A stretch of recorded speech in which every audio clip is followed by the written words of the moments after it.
Former President Donald Trump is putting his legal peril at the center of his 2024 presidential campaign. Plus, will the Ron DeSantis campaign for president be over before it even begins? All this and more now on Graph's Grievances. It appears former President Donald Trump was baiting us into thinking he would be arrested last week in an effort to create a spectacle and draw attention to himself. According to the New York Times, Trump devoting much of his first major political rally of the 2024 campaign on Saturday to portraying himself as a victim of the weaponization of the Justice Department.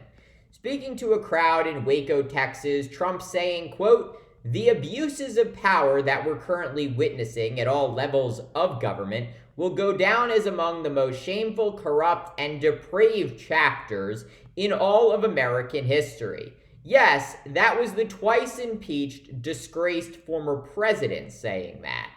Trump also desperately attempting to connect his own legal peril to his MAGA base, saying, quote, "They're not coming after me, they're coming after you." But perhaps most shocking, Trump opened his rally by playing a song he collaborated on with inmates who are in prison for their actions related to the January 6th attack on the Capitol.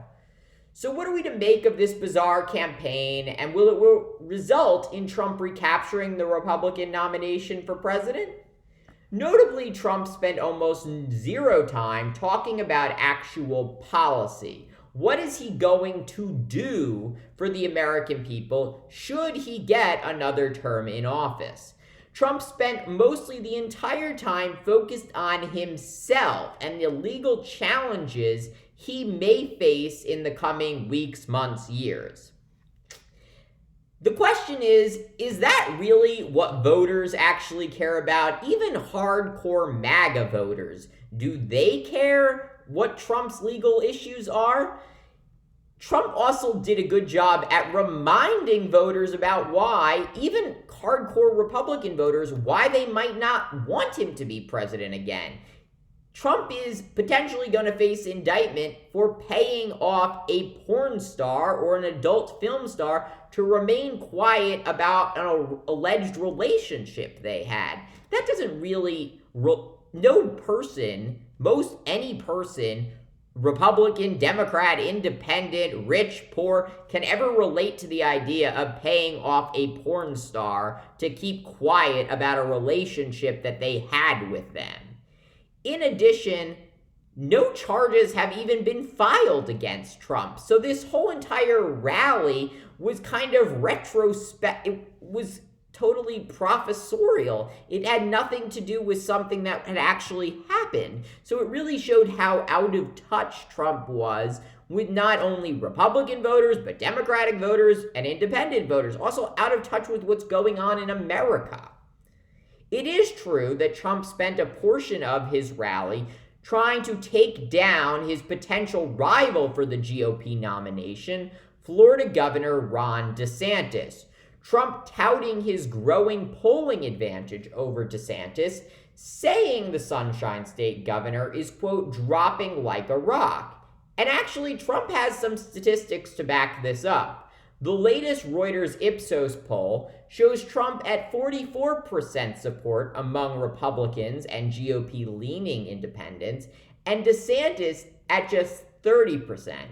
In addition, the latest Real Clear Politics average of polls of the GOP nomination show Trump at 44% and DeSantis at 29%.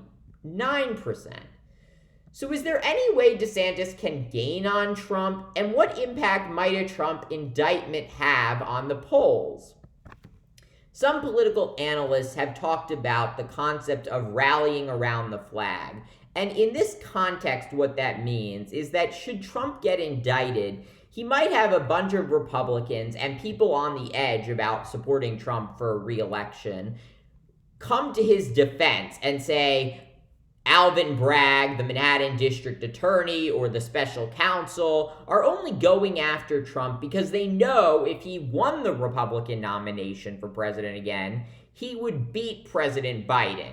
Of course, that requires you to really suspend disbelief, because President Biden is president because he defeated Trump already. Nevertheless, some of the Republicans who will back Trump believe that the election was stolen, the last election, as Trump himself has said he believes too.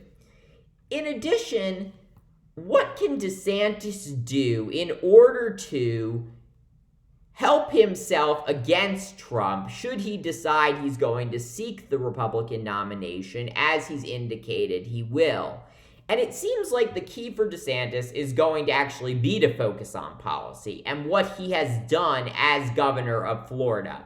And on his book tour over the past few weeks across the United States, DeSantis has talked about what he's done in Florida that he thinks would be a good model for the nation. He's talked about the so-called Don't Say Gay bill, which restricts comments about what teachers can teach their students about sexual orientation and gender identity. DeSantis has also highlighted what he did during the COVID-19 pandemic. DeSantis talking about how he was quick to reopen the state and allow people to, quote unquote, be free. Of course, that requires you to believe that allowing people to die of COVID makes them more free. In addition, it requires you to believe that allowing less restrictions on guns makes children more free when they're concerned about mass shootings in their schools. But that will seem to be the road that DeSantis travels, focusing on policy, if he is to try to confront Trump for the GOP nomination. But that could be very tough should Trump be indicted, because Republicans could run to Trump's defense, saying they're only doing this to stop him from winning the White House. Thanks for watching this first episode of Graf's Grievances. Let me know what you think about all of this, and we'll be back with another episode.